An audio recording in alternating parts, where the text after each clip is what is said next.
우리가 히브리서를 함께 말씀을 상고하면서 그때나 지금이나 예수 그리스도를 믿는 하나님의 백성이 예수 그리스도가 아닌 다른 것을 붙들려고 하는 유혹으로부터 다른 거 붙들지 말아라. 근데 왜 다른 것을 붙드느냐? 삶이 어려워서. 여러분, 삶이 어려워서 예수님을 안 붙드는 경향도 있지만 삶이 좋아지면 예수님을 붙습니까?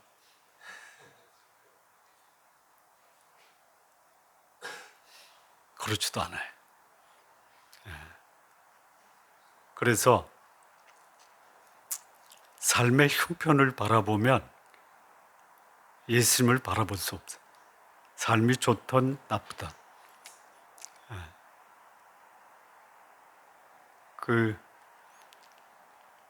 우리가 잘 아는 욥, 사중고의 삶을 살았죠. 자녀들이 갑자기 몰살, 이것만 해도 감당하기 어렵습니다. 재산이 다 약탈당해요. 자기 몸은 정수리에서 발끝까지 악창이 나서 죽는 것보다 더 고통스러운 삶을 살아요. 그런데 그의 가까운 가족, 특별히 그의 아내와 가까운 친구들이 그를 조롱하고 정죄하고 비난합니다. 이런 분들 계세요? 그런 경우를 당하면 우리는 어떻게 할 것 같아요? 욥의 아내 이렇게 얘기하죠. 당신이 믿는 그 하나님 욕하고 죽어라, 이렇게 얘기하죠. 그런데 이 욥이 그 상황에서 놀라운 게 뭐냐? 이 고난의 원인이 뭐냐? 안 묻습니다. 하나님 왜 도대체 나에게 이런 고난을 주십니까? 라고 안 해요. 뭐라 그래요? 주신 분도 하나님이시고 취하신 분도 하나님이다. 그래서 하나님의 주권을 인정하고 하나님의 권위 앞에 겸허히 그 뜻을 기다려요. 이게 놀라운 거예요. 상황을 보지 말고 하나님의 임재 안에 거하는 삶이 우리의 신앙의 대상인 예수 그리스도를 제대로 볼 수 있다. 소유가 아니라 존재가 신앙의 핵심이다. 하나님을 믿는 소위 어린아이와 같은 신앙에 속한 사람들이 추구하는 게 뭐예요? 소유, 지위, 그리고 그 가운데서 내가 누리는 삶의 소원이 이루어지는 것이 소위 영적 어린아이들이 추구하는 신앙의 모습. 그러니까 그런 사람들이 삶의 환경이 어려워지면 어디로 가요? 다른 데로 가는 거예요. 누가 그랬냐? 유대인들이 그랬어요. 그래서 어디로 가느냐? 과거에 그들이 따랐던 모세, 대제사장, 천사, 율법, 전통을 따라가는 거예요. 왜 그래요? 그게 눈에 보이고 익숙한 거예요. 율법과 전통이 나를 보호해 줄 것이다. 그런 면이 없잖아 있어요. 유대인들로부터 배척 안 당하고요. 로마의 정권으로부터 핍박을 안 받아요. 따라간다 이거예요. 그거를 뭐라 그래요? 영적인 어린아이 또는 젖먹이다라고 하는.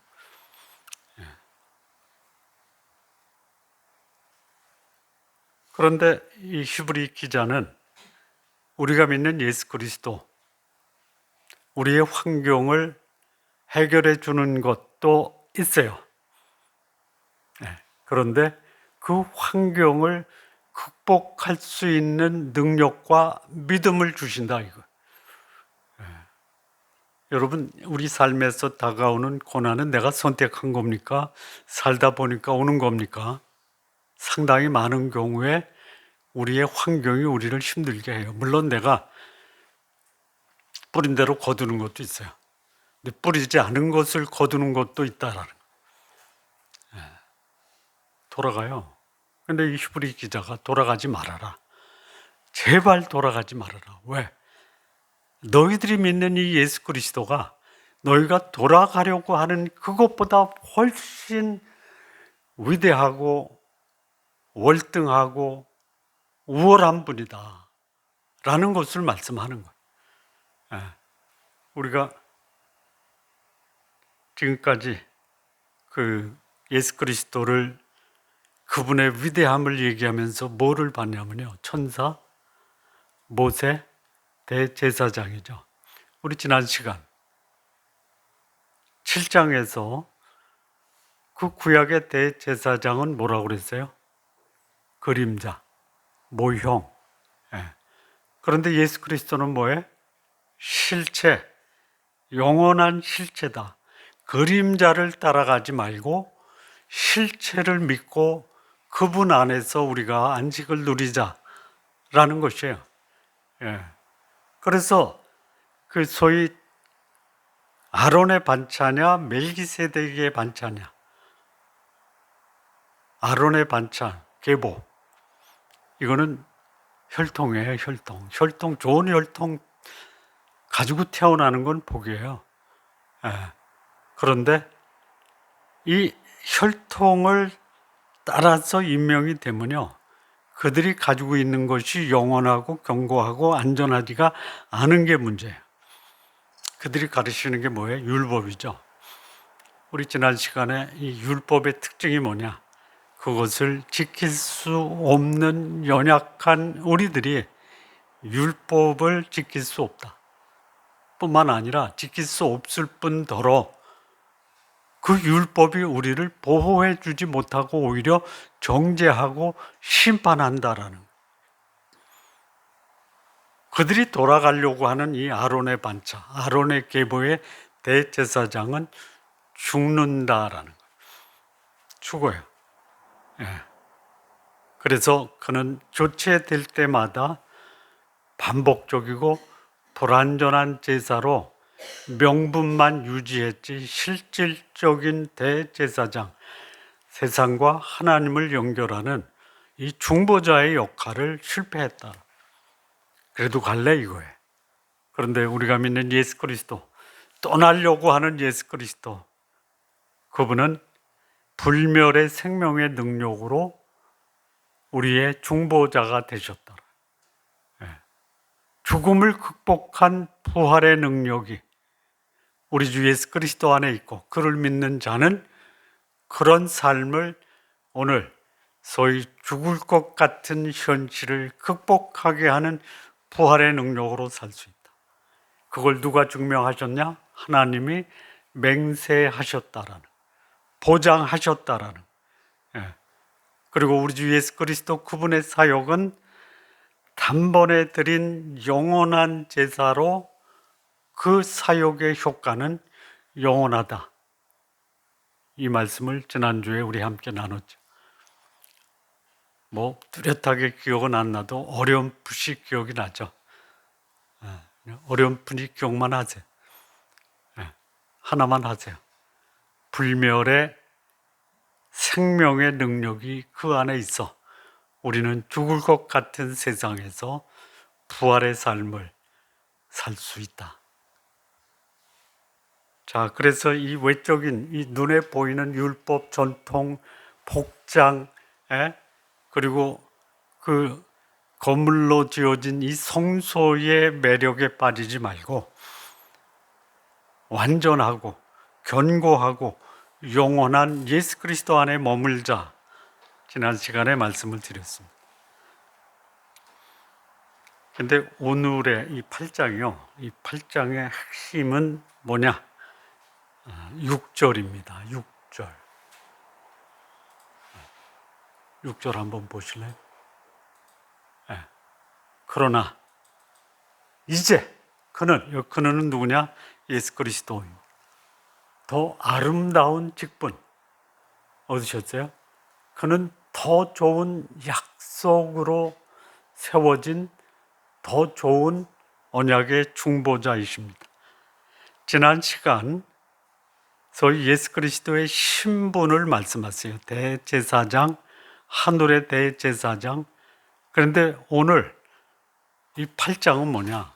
예수 그리스도가 우리에게 허락하신 약속은 언약이다. 약속과 언약의 차이가 뭐예요? 약속. 하나님이 우리에게 믿는 자는 영생을 가졌나니 이게 약속입니까? 언약입니까?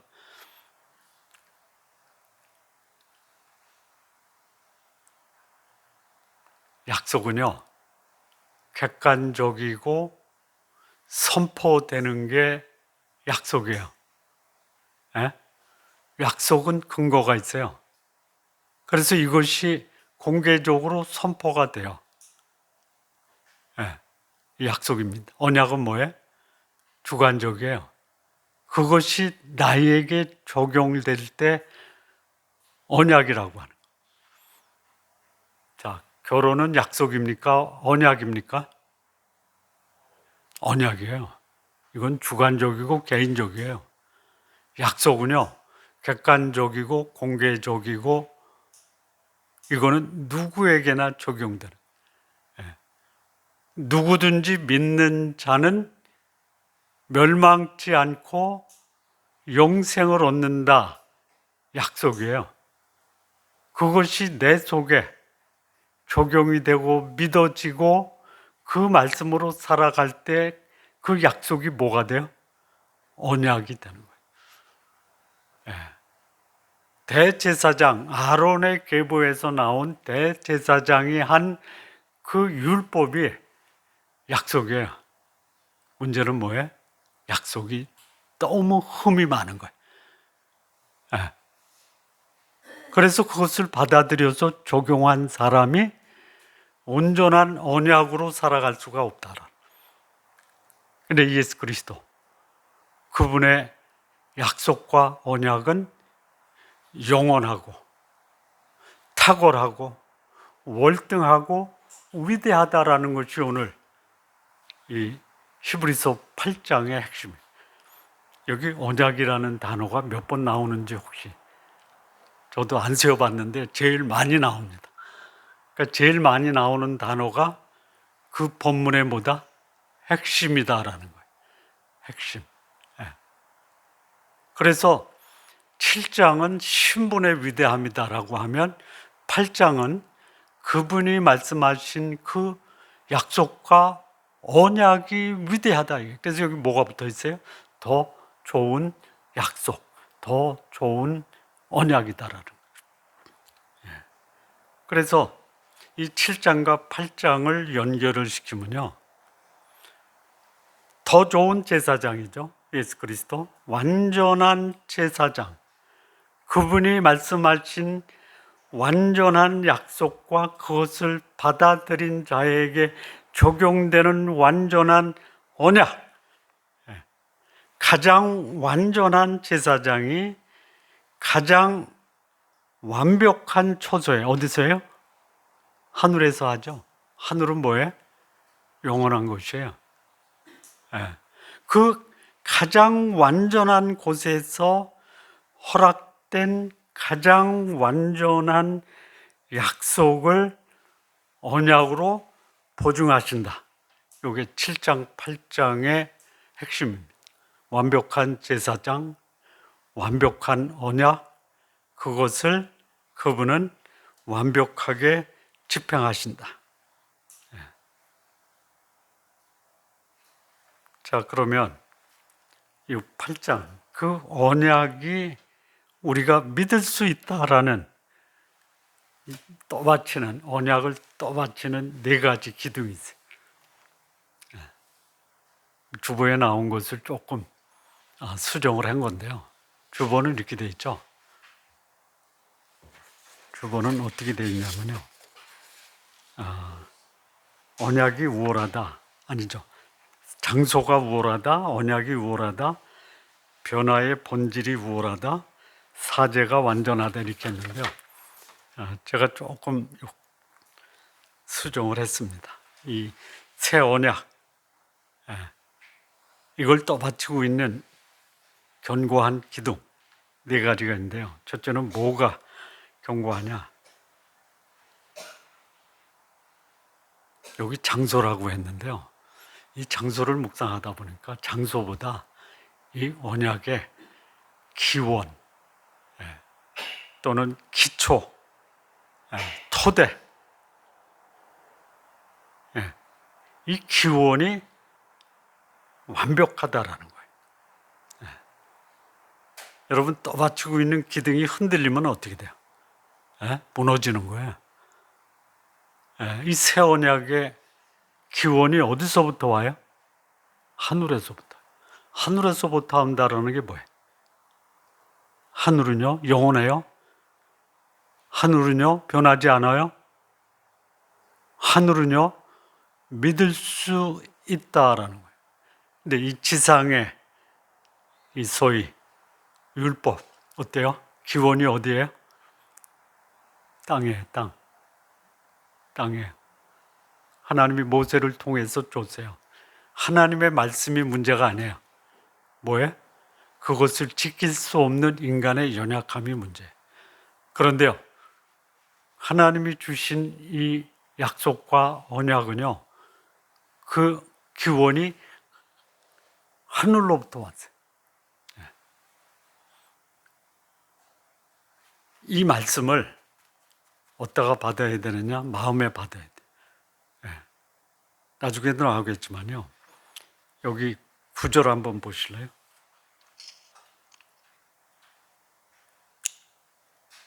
어디다 기록해요?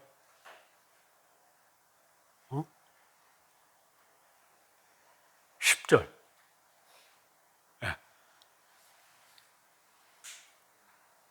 주께서 그날 후에 내가 이스라엘 집과 맺을 언약이 이것인데 내 법을 그들의 생각과 마음에 둔다. 이게 뭐예요?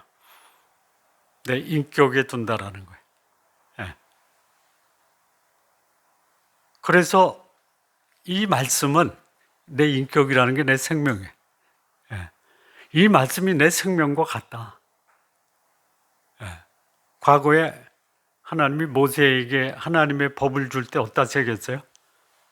돌판에 새겼어요. 깨졌죠? 받자마자 깨졌죠? 그런데 이 더 좋은 약속과 언약은 우리 생명에 기록하는, 인격에 기록하는 거예요. 그래서 그것은 영원하고 안전하다라는.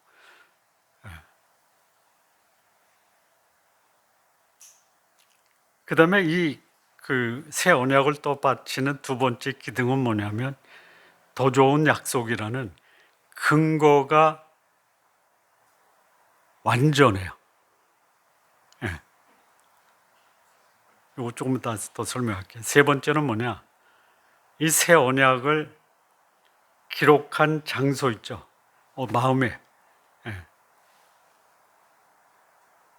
그래서 이 새 언약의 기록 방법이 마음에 기록됐다라는 게 세 번째 요 새 언약의 기둥입니다.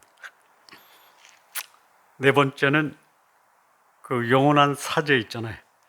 이게 뭐냐? 새 언약의 효과. 요게 견고하다라는 거예요. 기원이 견고하고 근거가 견고하고 그 언약이 우리에게 이루어질 때 그것을 믿을 수 있는 방법이 완벽하고 그 효과도 완벽하다. 자, 이 기원은 어디서 왔냐? 모형과 그림자가 아니라 하늘의 원형으로부터 왔다라는 게 히브리서 5장 1절에서 5절까지 말씀이에요. 이 하늘의 장막, 지상의 장막은 텐트예요. 13절 보실래요? 이 텐트가 어떤가? 13절. 첫 것은 낡아지고 새하는 것이. 텐트에서 새로 사서 거기서 캠핑하는 것은 즐거운 일이죠. 1년에 한 번 정도 하는 거는 즐겁고 행복한데 텐트에서 평생 살아라 못 살죠. 율법이 그렇다라는 거예요. 그러니까 이 텐트는 무엇을 사모하게 하느냐? 온전한 집을 사모하게 하는 거예요. 새 약속, 새 언약은 하늘에서 예비하신 거예요. 땅에서 만들어지거나 고안된 것이 아니라 하나님이 직접 설계하고 직접 건축하신 영원한 언약이다라. 그러니 가지 말라 이거예요. 여기 보니까 낡아지고 새하는 것으로 돌아가지 말아라.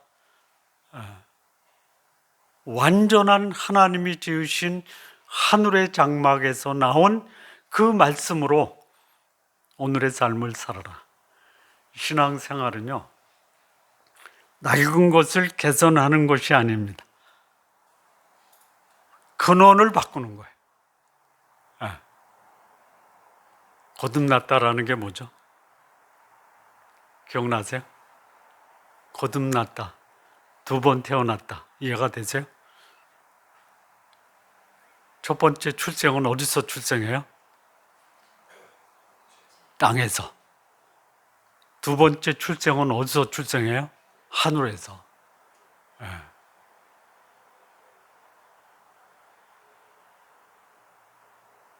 우리의 출생이 땅에서 태어났기 때문에 어떻게 돼요? 낡아지고 새해지고 죽는 거예요. 우리의 출생이 기원이 하늘로부터 났다.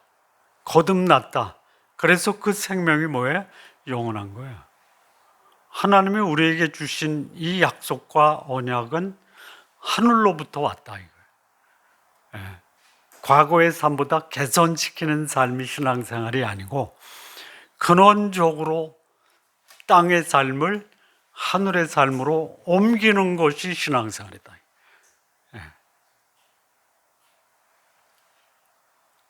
자, 이 2번째 기둥이 이제 그 새 언약의 근거인데요. 그 새 언약의 근거가 뭐냐? 더 좋은 약속이에요. 더 좋은 약속. 이 약속을 조사해 보니까요. 대단해요. 약속의 기초가 뭐죠? 약속의 기초가 뭐예요? 히브리서 6장 13절 14절 보면요, 하나님이 아브라함에게 약속하실 때의 약속이에요. 가리켜 맹세할 자가 자기보다 더 큰 이가 없으므로 자기를 가리켜 그 약속을 맹세했어요. 그러니까 약속의 기초는 뭐예요? 하나님의 보증과 하나님의 성품이에요. 자, 그런데 이 약속이요, 이 약속을 보증하는 분이 누구예요? 예수 그리스도. 이게 이제 우리가 읽었던 8장 6절 한번 보실래요? 그는, 여기 그는이에요. 예수 그리스도예요. 더 아름다운 직분, 이 아름다운 직분이 뭐냐? 이 사역이에요. 예수님이 이루신 구원의 사역이에요. 과거 대제사장들의 사역과는 전혀 다른 더 아름다운 사역이에요. 왜요? 더 좋은 약속으로 세우신 더 좋은 언약의 중보시다. 예수 그리스도는 더 좋은 약속을 더 좋은 언약의 중보자로 실현하셨다라는 거예요. 자, 그 다음에 세 번째 핵심인데요. 도대체 약속의 내용이 뭐냐? 약속의 내용이 뭐겠어요? 예? 약속의 내용. 히브리서에 나오는 약속을 중심으로 말씀을 드리면 약속은 뭐냐? 광야 생활을 멈추고 끝내고 안식에 들어가는 게 약속이에요. 신앙생활은 광야 생활을 마치고 안식에 들어가는 삶. 이게 약속이에요? 예. 더 좋은 약속이에요? 더 좋은 언약이에요? 내가 들어가야 더 좋은 언약이 되는 거예요. 약속은 다 받았는데 약속을 자기 것으로 누리지 못하는 사람은 언약에 들어가지 못해요.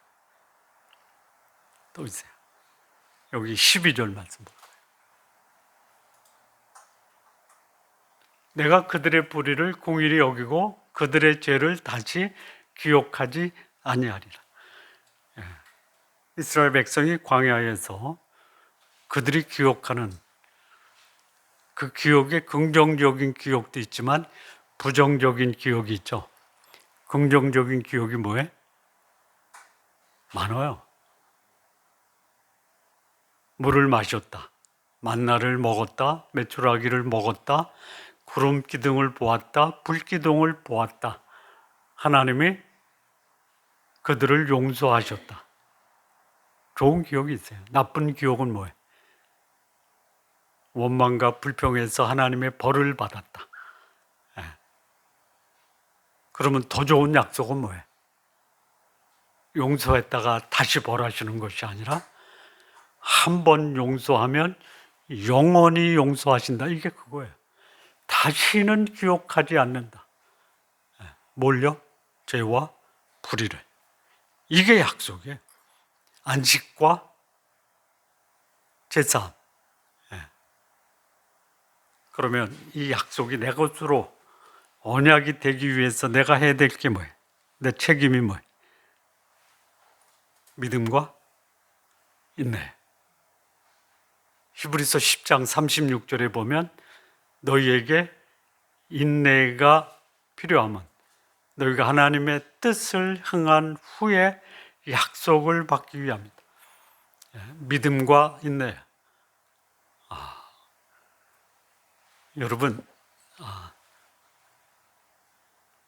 믿음으로 사는 게 하실만 합니까? 하실만 해요? 안 해요? 그럼 불신앙으로 사는 것은 하실만 하십니까? 이것도 아니고 저것도 아니고 그러면 선택을 해야 된다. 자, 불신앙의 결과는 뭐예요? 불신앙의 결과는 뭐예요? 형벌이에요, 형벌. 힘들어도 믿음으로 인내하는 삶의 결과는 뭐예요? 안식이에요. 영광이에요. 가치 있는 선택을 해야 돼요. 이 약속이 내 것으로 되기 위해서 하나님이 우리에게 기대하시는 것이 뭐냐? 믿음과 인내다라는 거예요. 그래서 이 약속은 하나님의 변치 않는 그 성품에 기초해서 예수 그리스도라는 완벽한 중보자를 통해 하늘의 신령한 복,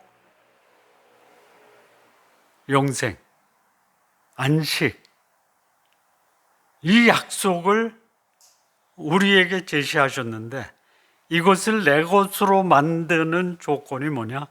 믿음으로 인내하라라는 것이 소위 하나님이 우리에게 주신 언약을 떠받치고 있는 두 번째 근거입니다. 뭐예요? 더 좋은 약속입니다. 근데 이 약속이 조금 더 보면요. 이걸 이제 다른 각도에서인데요. 이 약속이 어디 기록이 돼 있었어요? 마음에. 돌판에서 마음으로. 여기 이제 11절 한번 보실래요? 언약은요, 율법은 가르쳐 이뤘는데 알지 못해요. 알려고 하지도 않아요. 그런데 이 하나님이 우리 생각과 마음에 기록한 이 언약은 뭐라고 그래요? 작은 자로부터 큰 자까지 다 나를 알미라. 이 언약을 받은 사람은요, 많이 배운 사람이나 덜 배운 사람이나 높은 자나 낮은 자나 가진 자나 없는 자가 다 그 언약의 주인 되신 예수 그리스도 그분과 어떤 관계예요? 친밀한 교제, 인격적 교제 관계를 누릴 수 있다는 게 이 새 언약의 약속이에요.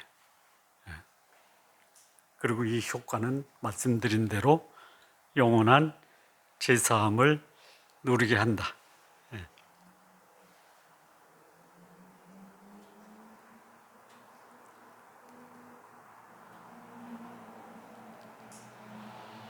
자, 이 새 언약. 세 번째 기둥이 뭐라고 그랬죠? 방법이에요. 말씀드린 대로 이 새 언약이 나에게 확실하게 증거되기 위해서 하나님이 사용하신 방법이 뭐냐? 내 마음에 기록했다. 인격적으로 기록했다. 그리고 하나님과 친밀한 교제 가운데 살게 하신다. 네 번째가 이제 그 결과인데요. 말씀드린 대로 반복하는데 영원한 사제. 과거에 구약시대에 대제사장이 1년에 한 번 어디 들어가요? 지성소에 들어가죠. 가서 뭐해? 속죄소에 피를 뿌려서 죄를 덮죠. 옛 언약은 죄를 일시적으로 덮어요. 일시적으로. 요거 소위 불신자나 영적인 젖먹이는요, 죄를 덮으려고 해요. 무슨 말이에요? 걸리지만 말아라 이거예요.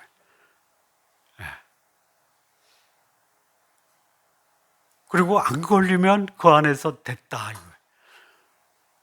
됐습니까? 내 영혼이 내가 지은 죄 때문에 절규를 하는 거예요. 제일 절규할 때가 언제예요? 이럴 줄 몰랐는데 이렇게 됐다 이거예요. 인생의 마지막. 내가 지은 모든 죄를 덮고 나는 아름다운 곳, 영원한 곳, 천국에 갈 줄 알았는데 안 덮여지는 거예요. 그 고린도후서 5장 7절인가요? 아니다. 그 앞에서 우리의 모든 죄를 다 짓고 하리라라고 말씀. 감출 수가 없어요. 그런데 하나님의 약속이 뭐예요? 덮어두는 것이 아니라 완전히 지워진다. 그들의 죄를 다시 기억지 아니하리라.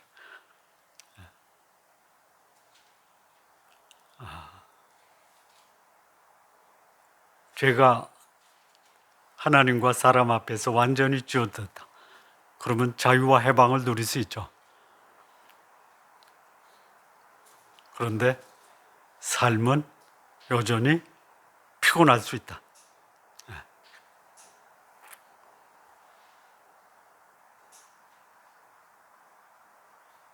자, 이제 정리를 좀 하겠습니다.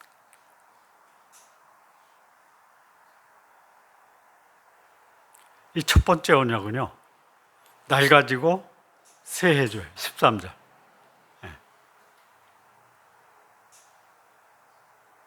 인간이 지킬 수 없다라는 거예요. 지킬 수 없다라는 게 뭐예요? 불순종입니다. 인간의 불순종으로 그 언약은 깨졌어요. 낡아졌어요. 첫 번째 언약은 지키라고 줬는데 지켜요, 못 지켜요? 근데 두 번째 언약은 뭐예요? 두 번째 언약이 뭐죠?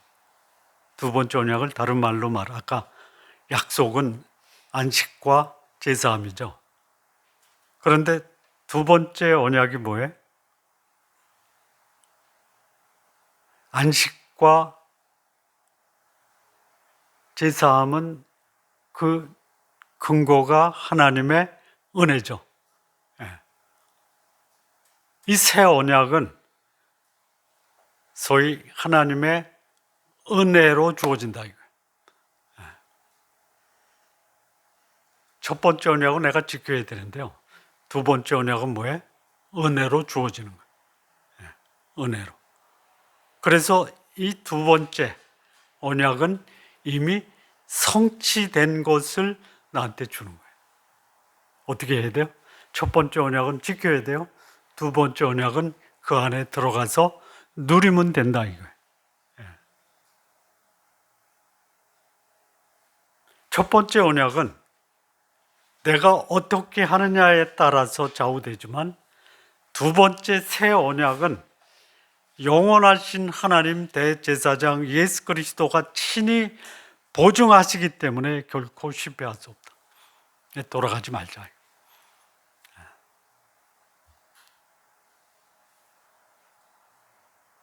복음의 정수가 뭐냐? 더 좋은 약속을 우리를 율법 아래 가두는 것이 아니라 오히려 하나님 그 은혜가 우리 안에 들어와 우리가 하나님과 온전한 소위 생명의 연합을 이루게 하는 하나님의 크신 은혜다라는 어두운 세상 그림자 속으로 다시 돌아가려고 하는 우리의 속성을 하나님은 빛 대신 하나님 그 은혜로 우리를 찾아와 우리를 영원한 안식과 영원한 제사함의 은혜 속에 거하게 하는 그분임을 우리가 믿고 그림자 시대를 끝내고 생명의 실체로 나가서 이 시대에 하나님의 증인으로 사시는 여러분들 되시기를 진심으로 바랍니다. 기도하시겠습니다. 하나님 아버지 감사합니다. 새 언약의 중보자 우리 주 예수 그리스도 영원한 천국으로부터 우리에게 약속을 주셨고 그리고 그 약속을 믿음으로 인내하는 자에게 안식과 그리고 제사함의 은혜를 주시고 우리 마음에 그 법을 새기시고 그리고 영원한 빛으로 인도해 주시는 그 하나님의 놀라운 은혜를 우리가 믿음으로 인내하며 오늘의 삶 살아갈 수 있도록 인도하여 주옵소서. 예수님의 이름으로 기도합니다.